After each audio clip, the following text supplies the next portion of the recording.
In July, we brought you a story about poverty in Alabama, which was spurred by a report from the United Nations Special Rapporteur on Extreme Poverty and Human Rights, Philip Alston.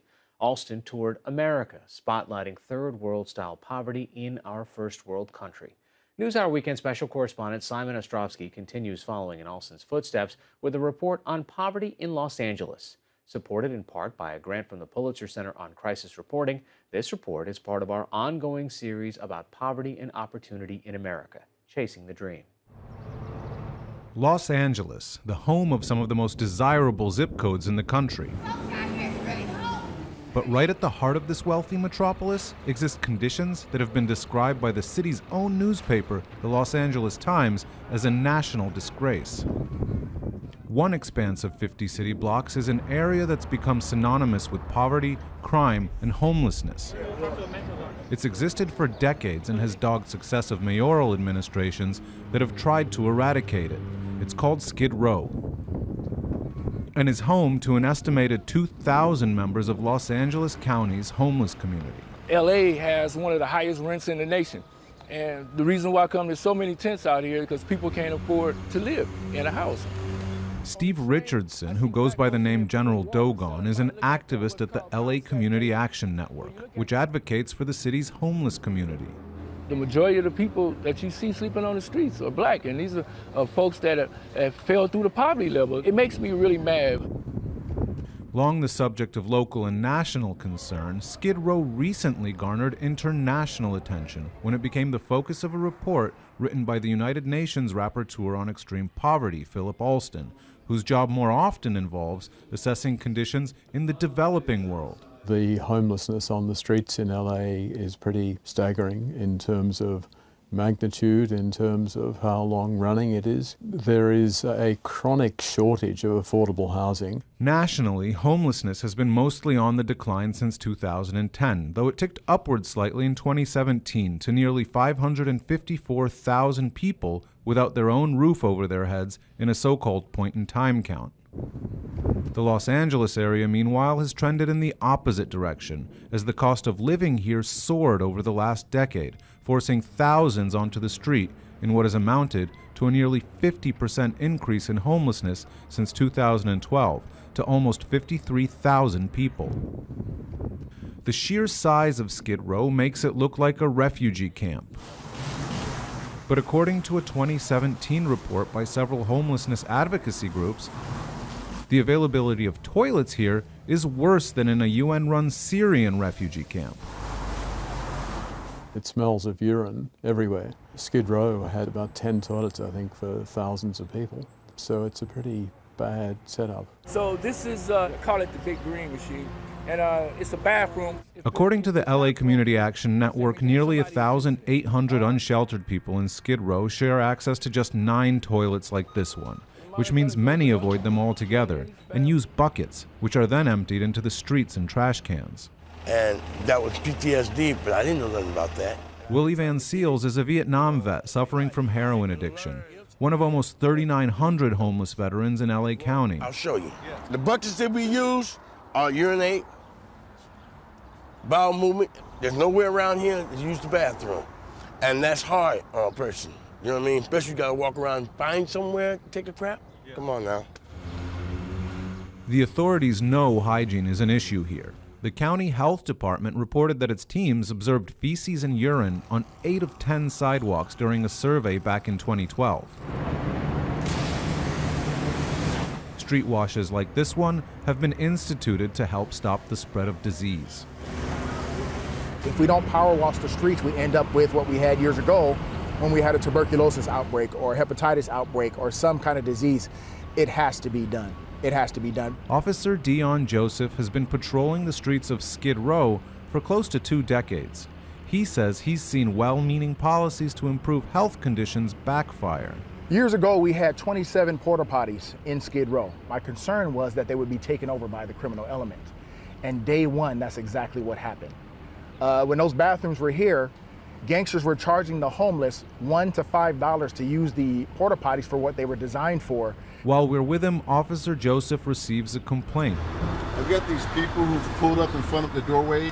I've asked them repeatedly to move. and trying to have a rational conversation with the irrational people, I just don't want to do it. How are you? I'm sorry to bother you. There's a gentleman here who has a business and the law says you can't be within 10 feet of his doorway.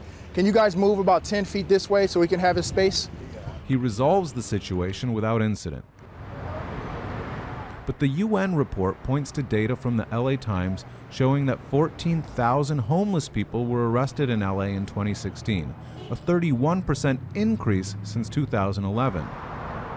The report encouraged authorities to shift from a criminal justice response to a human rights-centered response to homelessness. Homelessness is being criminalized in many ways, and it's as though you sort of keep moving the pieces around the chessboard and suddenly it's going to improve, instead of saying, okay, we actually need to work out how to create places where these people can go. I agree with the UN. We shouldn't be the tip of the spear. Fix the system, especially in places like Skid Row, where many individuals struggle with dual diagnosis, where they're addicts and mentally ill. We don't want to be the tip of the spear, but we have to be until solutions arise.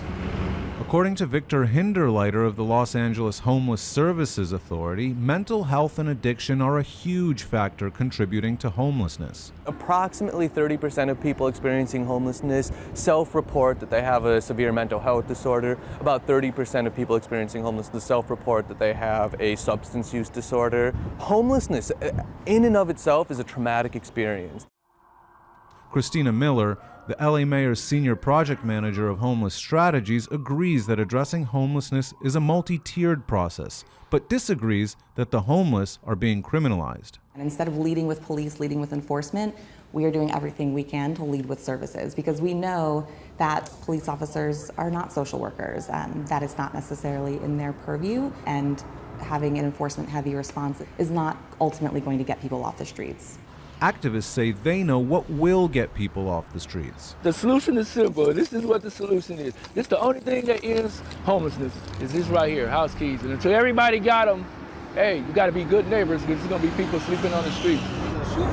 There are a lot of solutions that we are focusing on currently in terms of trying to expand our interim shelter bed capacity. But we also know what the only solution is to homelessness, which is permanent housing. Miller told NewsHour Weekend the city of LA had embarked on an unprecedented drive to build 10,000 units of housing for the chronically homeless, those who've repeatedly ended up on the streets or been there for at least a year. It's funded through a $1.2 billion city bond over the next 10 years. That's in addition to a $30 million Bridge Home program directed at providing interim housing in the meantime. And the efforts may have started to pay off. This year, the homeless count in LA County went down for the first time since 2014, only modestly, from 55,000 people to just under 53,000, but it bucks a 6-year-long trend in the opposite direction. We are cautiously optimistic. We are celebrating the fact that there seems to be a change in the direction of the trajectory, and it does tell us that we're doing something right. Well, they were considerate enough to give us a pantry. Jose Soto, another veteran, is one of the lucky ones who's recently been housed after years in and out of prison in Skid Row. I'm really happy with the closet space, but what do you fill it with? Soto, who's in recovery from drug and alcohol addiction, gave us a tour of the residence the city's provided to him free of charge. I've been on and off the streets for, what year went? Wow, 14 years. And in my situation, it was all due to substance abuse. I just like to get drunk a lot every day, and then before you know it, the lifestyle catches up, and I'm one of the people on Skid Row or under a bridge. Until newer housing comes online, homes like this are in very limited supply. Only veterans who've gone through a lengthy recovery process from substance abuse qualify for this building. They treat us like trash. For vet Willie Van Seals, who's still struggling with addiction, that seems like a distant prospect. I went to rehab. Okay. And when I went through, they promised me when I got through that they would actually give me my voucher and I could go and find me a place to stay. Okay. And none of that happened. Okay. This is where I ended up at. So did you manage to kick the habit in rehab? Nah.